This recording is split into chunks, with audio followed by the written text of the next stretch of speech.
donde participaron becarios de la primera y segunda cohorte.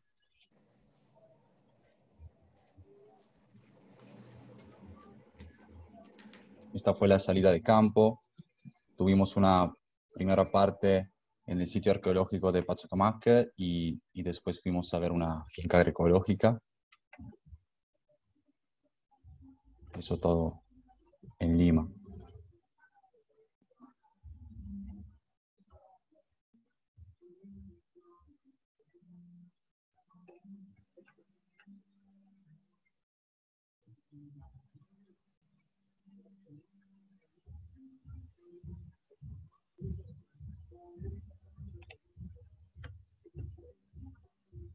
Aquí estamos en la finca. Hubo una primera parte como didáctica y después empezamos a recorrerla. Esa era la pareja que construyó todo ese proyecto, más de 25 años, y nos fueron mostrando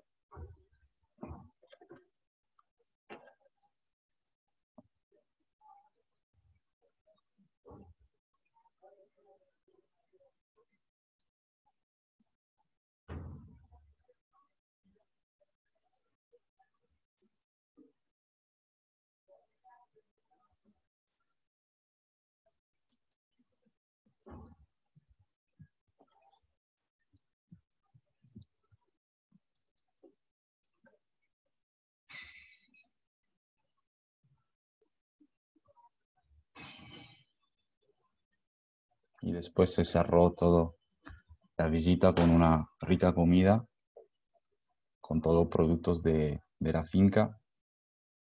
Sí, exacto.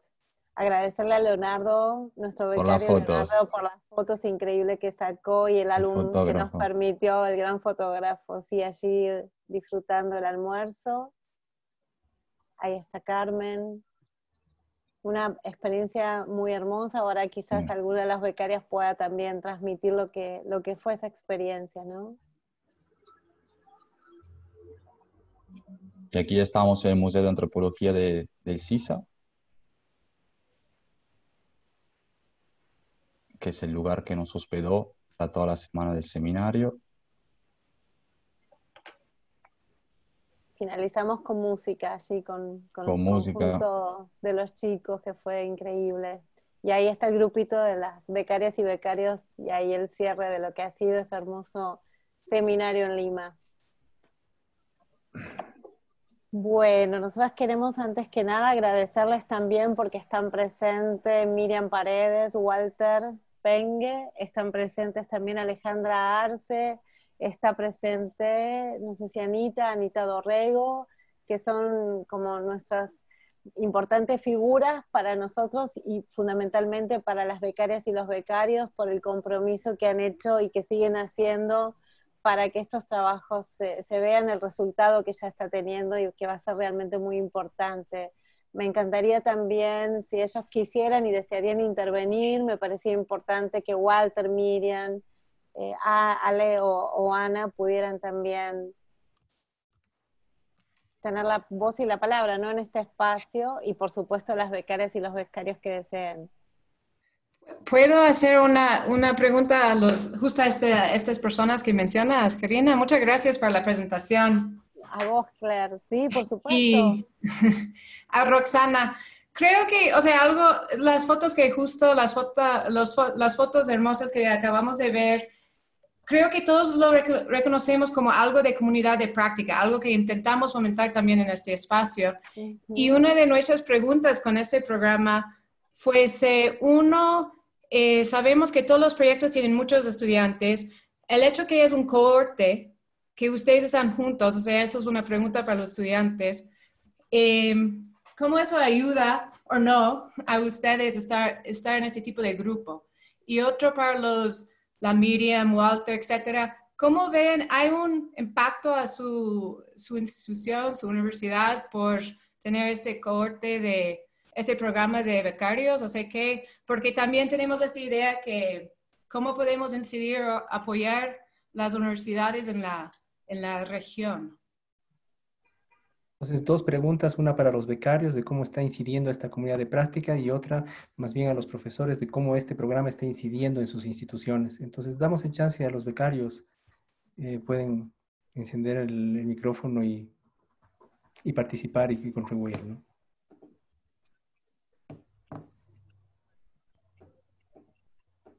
No sé quién se anima.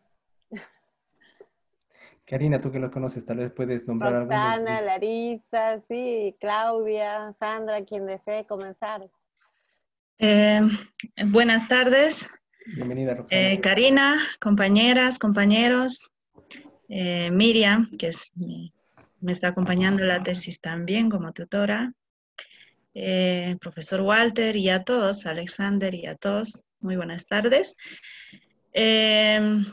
Bueno, yo brevemente quisiera decir que la investigación que hago es un poco combinada la metodología cualitativa con una investigación muy propia que estoy queriendo encarar. Ya la hice en la práctica, pero no tengo todavía terminada la fundamentación teórica, que le he venido a llamar investigación comunitaria productiva. En eso me veo muy afectada porque, como esta mañana han dicho, yo creo que la investigación cualitativa es muy extractivista y no tiene utilidad social para las comunidades, además solamente para el investigador. O sea, la gente ya sabe cómo vive, cuáles son sus prácticas y tal, pero cuando alguien hace una investigación, pues ¿en qué le contribuye?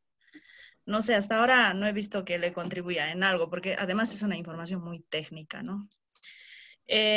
Entonces pensé hacer la investigación un poco más comunitaria en el sentido de hacer talleres intergeneracionales, por ejemplo. Totalmente por este problema está afectado esta metodología que he optado. Estoy avanzando en entrevistas, sí. Y claro, no es fácil, por lo menos en estas circunstancias en Bolivia, está muy difícil poder hacer trabajo de campo, en campo, ir al campo. Por ahora solamente podemos hacerlo vía WhatsApp, lo que podamos, ¿no? Skype, qué sé yo.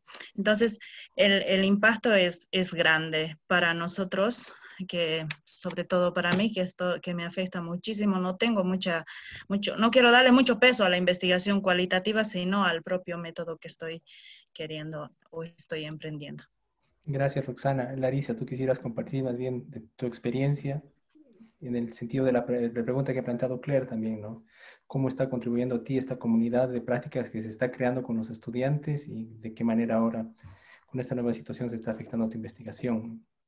Bueno, buenas tardes a todas y todos. Desde la experiencia de la primera corte, yo podría decir que hemos intentado con algunos estudiantes, a ver, yo, Claudia, con Aida por la cuestión de que estábamos trabajando con investigaciones en la misma zona, con Claudia porque estábamos trabajando con mujeres agroecológicas, entonces ahí creo que hay unos intercambios, pero a nivel más interpersonal, digamos, entre diferentes estudiantes, no necesariamente entre todos de la misma cohorte, porque estamos trabajando en zonas diferentes y en países diferentes. Entonces, de mi experiencia en el Ecuador, he tenido un buen intercambio con Aida, por ejemplo, y con Claudia, que estuviese en Bolivia. Con los de la segunda corte no he tenido la posibilidad de conocer a todos, pero sí he intentado colaborar con Sandra a través de la profesora, de la tutora de nosotras, que es Miriam. Entonces ahí ha habido una solicitación de la organización que yo estaba trabajando, de la Confederación del Pueblo Cayambi, de realizar unas investigaciones sobre nutrición, y ahí Sandra se incorporó ayudándonos con eso, y creo que le va a servir también a su propia investigación.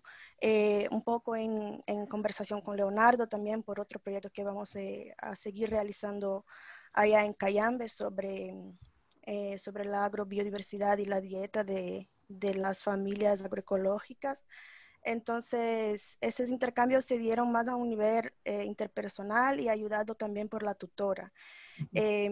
La formación en agroecología que se daba en la plataforma online. Creo que ha sido muy, muy rica, muy interesante. Sí, eso podría decir. O sea, hemos más o menos creado una comunidad de práctica, pero creo que el tiempo es lo que crea esos vínculos de manera más fuerte, ¿no? Que uno va entendiendo qué va haciendo el otro en sus investigaciones y cómo podemos hacer esos aportes más colectivos, digamos. Entonces, desde mi experiencia ha sido más unos intercambios interpersonales, desde nuestras propias nuestros intereses de las investigaciones particulares. Una otra cuestión que sí ha sido una cosa importante para muchas becarias, principalmente que estábamos trabajando con mujeres y que hemos empujado a que se haga ese debate, es una discusión sobre agroecología y género, que estábamos viendo que falta un poco esa discusión en los marcos que hemos aprendido sobre agroecología. Entonces, Patti, Claudia, yo, Aida, estábamos diciendo, porque somos de la primera corte, ¿no? Y estamos escribiendo nuestros trabajos ahora.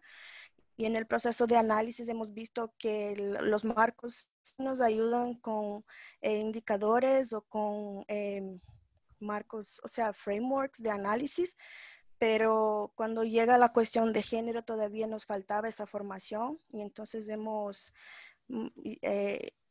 demandado un poco eso, ¿no? De cómo podíamos tener una formación más relacionada con el enfoque de género. Y entonces el equipo de Claxon nos ha dado la oportunidad de participar la próxima semana en un curso de formación más vinculado a esa temática de agroecología con un enfoque de género. Entonces creo que desde ahí también se va creando más intercambio, ¿no? Entre nuestras investigaciones y cómo podemos tejer esa comunidad de práctica de forma más fuerte. Muchas gracias, Larissa. La posibilidad de intercambios personales, pero también el acompañamiento en la formación, que poco a poco va consolidando la comunidad de práctica. Hemos tenido un testimonio entonces de una becaria de Bolivia, otra becaria que ha hecho su trabajo de tesis en el Ecuador, tal vez alguna becario que quiera compartir desde el Perú su experiencia, vivencia de cómo ha ido construyendo esta comunidad de práctica.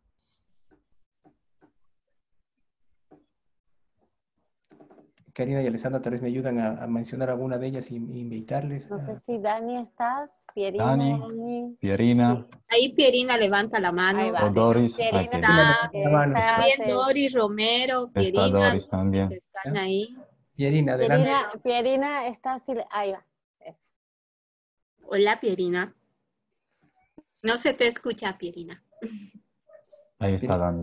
Ya volvió a silenciarse, Pierina. Tal vez yo soy el que le puedo habilitar el micrófono. A ver. Ahí aparece una solicitud para reactivar el micrófono, Pierina. ¿Ya la encontraste? Ahora sí.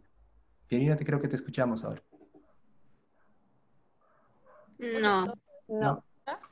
Ok, entonces tal vez otra becario de... Ahí está Doris. Doris.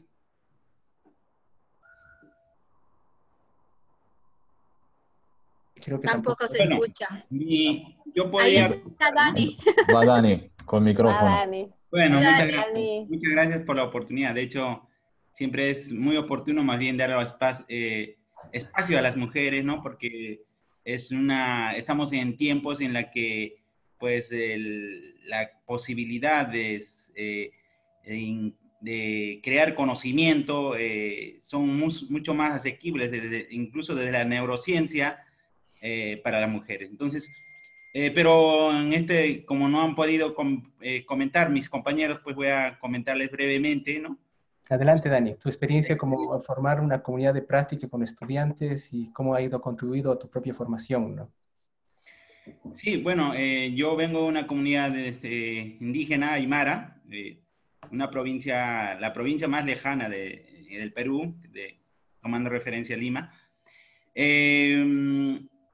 Por un lado, pues muy enriquecedor, he podido conocer realmente de qué está hecho la agroecología, ¿no? Cómo se ha construido esta corriente, ¿no? Ya sea a partir como disciplina y ahora mismo, ¿no? Como una gran fuerza de impulso académico, ¿no? Conocerlo y también ver ¿no? Que como mi cosmovisión, la epistemología de mi ciencia, o sea, realmente yo me he podido dar cuenta, ¿no? Que mis abuelos, por ejemplo, han sido científicos, aunque de hecho en el Perú, pues como hemos visto, ¿no? O sea, son casi todos extranjeros investigándonos, pero poco nosotros nos hemos reconocido que somos realmente científicos. Pero yo en Europa, ¿no? Trabajando con el Premio Mundial del Ambiente, por ejemplo, Martí Boada, ¿no? He podido darme cuenta, ellos me han hecho entender y de lo que yo no estaba aceptando antes, de que realmente mis abuelos, mis padres son científicos, porque cada día están creando conocimiento. Están, por ejemplo, los miles de variedades que acaban de, hace unos días, de anunciar de la quinoa, ha sido prácticamente producto de la ciencia indígena. O sea, no solamente eso, en conservación de alimentos, por ejemplo, alimentos que duran 10, 20 años, ¿no? O sea, alimentos como la quinoa, la cañihua, el tarwi, que se han utilizado por los astronautas para la alimentación, ¿no? O sea, y eso, ¿no? Me hace realmente, o sea, y esto, como le digo, no es una experiencia, ¿no? Para ver que a nivel incluso agroecología, ¿no? Seguimos marginados, ¿no? No nos reconocen, ¿no? Y cuando realmente nosotros podríamos aportar, ¿no? Creando conocimiento, formalizando esos conocimientos que han creado en conservación de alimentos, en agrobiodiversidad, en ingeniería hidráulica, en conservación ambiental, ¿no? Entonces, yo creo que quizá esto sea una oportunidad, ¿no? Que yo terminé mi trabajo de investigación, bueno, está ya en formato de artículo, y esto es un reto, ¿no? Para que yo pueda ahora, pues, llevar a mi comunidad, ¿no? Y hacer, así como me han hecho comprender y aceptar de que en esencia nosotros los que provenimos por lo menos de esa zona, ¿no? Estamos siempre diversificando, creando conocimientos, y de esa manera ahora tendré que hacer entender, ¿no? De que en esa zona hay miles y miles de potenciales científicos, ¿no? Que realmente al Perú y Latinoamérica podrían dar, ¿no? Aportes valiosos, ¿no? Y no simplemente, pues, no justificaciones, argumentaciones, hipótesis que a veces incluso no quedan en las aulas, en las universidades o en artículos, pero no llegan a la práctica, como decía alguno de mis compañeros, ¿no? Esto es una gran oportunidad, ha sido una gran oportunidad para poder comprender eso, ¿no? Y también ver, pues, ¿no? Las limitaciones de las universidades acá en el Perú, ¿no? Porque y frente a la que nosotros no vamos a poder hacer nada, ¿no? Porque de hecho esto es una fuerza muy poderosa que por lo menos en el Perú está inserto desde la época medieval, ¿no? Y es un formato escolástico que aún mantiene, ¿no? Y eso, pues, un poco indignado, pero pues tendré que ahora continuar, ¿no? Y formar, pues, investigadores en mi comunidad a futuro, ¿no? Después de... Muchas gracias, gracias. Muchas gracias por tu testimonio y que nos permite entender que esta comunidad de práctica ha permitido también para ti y seguramente para los demás revalorizar lo que ya tenían ustedes, pero también mirar con ojo crítico hacia adentro, como el caso que mencionas tú de las universidades a nivel nacional, ¿no? Quisiera tal vez ahora que nos quedan 10 minutos todavía para la sesión, darle el chance a las instituciones que han participado de este proceso para que en la misma línea que Claire ha planteado, den un testimonio de cómo las instituciones han ido transformándose en esta relación con los becarios, en este acompañamiento continuo que ha querido construir una comunidad de práctica. Entonces, Karina, si tú que conoces a los miembros de las instituciones, ¿me permites? Sí, claro. Yo diría, Miriam, por supuesto, Miriam Walter, Paredes, que nos puedan colaborar allí, sería fundamental. Muy bien, entonces adelante Miriam, bienvenida. Bien, muchas gracias. Qué gusto de ver a todos juntos aquí. Creo que estamos casi todos los becarios y, bueno, algunos de los tutores también. Para mí ha sido una excelente oportunidad no solamente, digamos, a nivel de cada uno de los becarios, pero en conjunto es una contribución bastante grande dentro de Flaxo. La agroecología dentro de Flaxo no es una carrera, por ejemplo, en este momento no hay una carrera que se denomine agroecología. Sin embargo, ha dado un espaldarazo al tema de promoverlo alrededor de la soberanía alimentaria. Hay también un curso que se da ahora que se llama agroecología dentro del área de estudios socioambientales. Y en este momento ahora hay muchísima gente interesada en el tema, ¿no? Y en el tema desde las diferentes visiones, no solamente como agroecología como producción.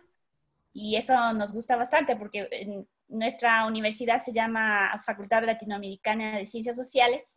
Entonces siento que desde las ciencias sociales hay mucho que ofrecer al respecto de la agroecología. No somos tal vez un montón de gente ocupada de la producción, muchas veces, tal vez de la parte social de la producción, pero entonces había como un poco de resistencia inicialmente, yo creo, dentro de Flaxo de hablar de cuestiones productivas, pero cuando se vio que es una cuestión completamente relevante, ¿no? Y cada vez se mira más la relevancia digamos, de mirar a la agroecología como una ciencia de la alimentación y no solamente de la producción. Entonces creo que ha ido creciendo el campo. Hay ahora una demanda altísima por tomar estas optativas, ahora han sido optativas, pero están pidiendo que estas materias se vuelvan obligatorias dentro de las diferentes carreras, tanto en desarrollo territorial rural como en estudios socioambientales. Con respecto a la experiencia directa con Claxo, pues yo diría que es una de las razones por las que se ha hecho mucho más, si quieren decir, si queremos llamarlo así, viral dentro de Flaxo, el tema de la agroecología y con estas visiones de diferentes, digamos, componentes sociales.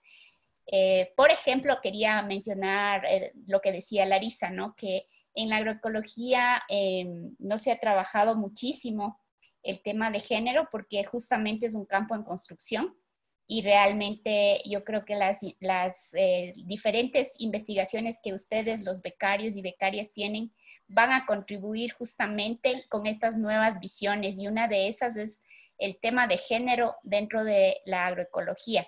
Y la agroecología nuevamente vista no solamente como producción. Entonces hablo de esto porque en realidad desde Flaxo hemos trabajado mucho la promoción de la agroecología desde la demanda y no tanto desde la oferta.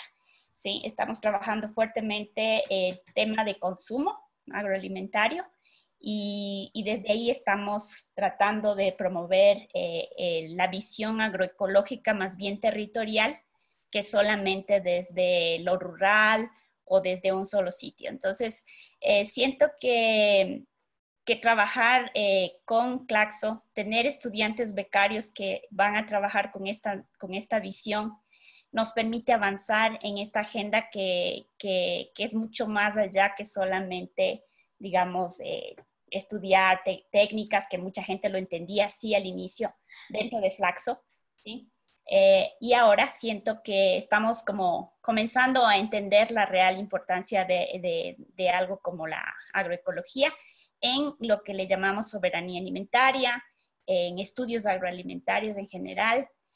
Casi todos los eventos que organizamos ya no se llaman solamente eventos de la ruralidad, siempre hablamos eventos de territorio y eventos de la agroalimentación, por ejemplo.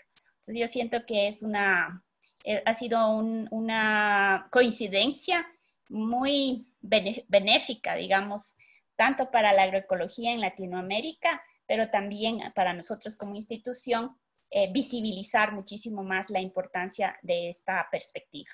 Muchas gracias, Miriam. Pasamos a Walter para que nos cuente entonces su testimonio de cómo su institución, a través de esta relación con los becarios de la Claxo, ha podido incorporar algunos cambios o desafíos nuevos identificados. Bueno, perfecto. Muchas gracias a todos por la invitación a participar en este foro de discusión. Yo un poco lo que voy a hablar, que creo que ya se lo había mencionado y comentado a Karina en algunos intercambios, es no las bondades, sino de alguna manera las cosas que me parece a mí que eventualmente puedan llegar a estar faltando y que pueden ser útiles a la discusión.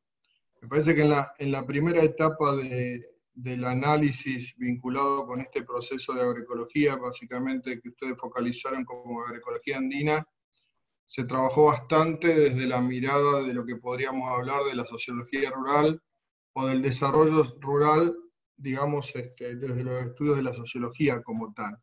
Y en ese sentido, no sé si los alumnos, particularmente los becarios, tendrían que decirlo, quizás no yo, quizás una cuestión inicial a los becarios en su formación podría ser pensarlo en el futuro, tener algunos cursos de introducción o inductorios hacia lo que es la agroecología como tal. Nosotros lo definimos claramente, la agroecología es ciencia, acción y movimiento, y esto, digamos, lo tenemos muy claro los que trabajamos en agroecología hace muchos años, pero quizás no tan claro otros, por ejemplo, qué diferencias hay entre la agroecología y la producción orgánica, cosas que son bastante claras, o qué es la permacultura, qué es la biodinámica, es decir, montones de procesos vinculados con eso que les serviría, me parece, mucho a los alumnos como para darles claramente el marco, el framework, en el cual ellos decidan entrar a trabajar y a hacer sus investigaciones. No dejaría de lado, todo lo contrario, nos está pasando ahora en el curso de agroecología que Claxo gentilmente me invitó a participar, a armar, y es justamente que tenemos gente que viene abrevando de distintas disciplinas, y hablar de agroecología no es hablar justamente en el aire, lo han planteado claramente ustedes, es hablar de producción también. Y en este momento de crisis en el que estamos y que vamos a enfrentar especialmente, ya veníamos muy mal, y ahora que estamos enfrentando a futuro con pérdidas de empleo, con problemas de acceso a los alimentos, con crisis alimentarias seguramente en algunas partes del mundo y, digamos, 100% seguro en nuestra región latinoamericana, sostener los procesos de producción vinculados con justamente esta mirada de la seguridad y soberanía alimentaria, las dos juntas, es crucial. Es decir, y no estamos tampoco hablando de la situación específicamente del agricultor, la familia rural o el productor en el campo, sino de las interfaces urbano-rural, la periferia de las ciudades y aquellos lugares donde incluso varios de los becarios estuvieron visitando espacios que están más cerca de la ciudad que del campo, ¿no? Y creo que ahí es un poco la cuestión inicial, me parece a mí, como para sugerir, digamos, en las próximas discusiones, incorporar un framework de qué es y qué no es la agroecología, porque hoy tenemos que entender claramente, si hoy todo el mundo está hablando de agroecología en toda América Latina, yo casi estoy asustado de esta situación, porque hoy parece como en otra época se hablaba de desarrollo sostenible, digamos, y así lo tomó hasta la Monsanto hablar de desarrollo sostenible. Hoy algunos, especialmente de grupos corporativos poderosos, hablan de agroecología, lo están hablando muy claramente, porque si no pudieron vencer el término, están tratando de cooptarlo. Esto es más que claro. Esta es una primera cuestión. Y lo otro es que no es que estamos ganando una situación en la cual todo el mundo entiende de qué va este tema de la agroecología. Primera cuestión. La otra cuestión que no tenemos todavía en el marco de los becarios, posiblemente en el mediano plazo sea muy interesante, que justamente desde Claxo salga, tenga que ver con los sistemas participativos de control de la producción de alimentos. Porque esto no es un tema menor, ni es una broma. Si algunos de los alimentos que llegan a los mercados alimentan a gente y estos producen algún tipo de enfermedad o problema, vamos a tener un flor de problema los agroecólogos.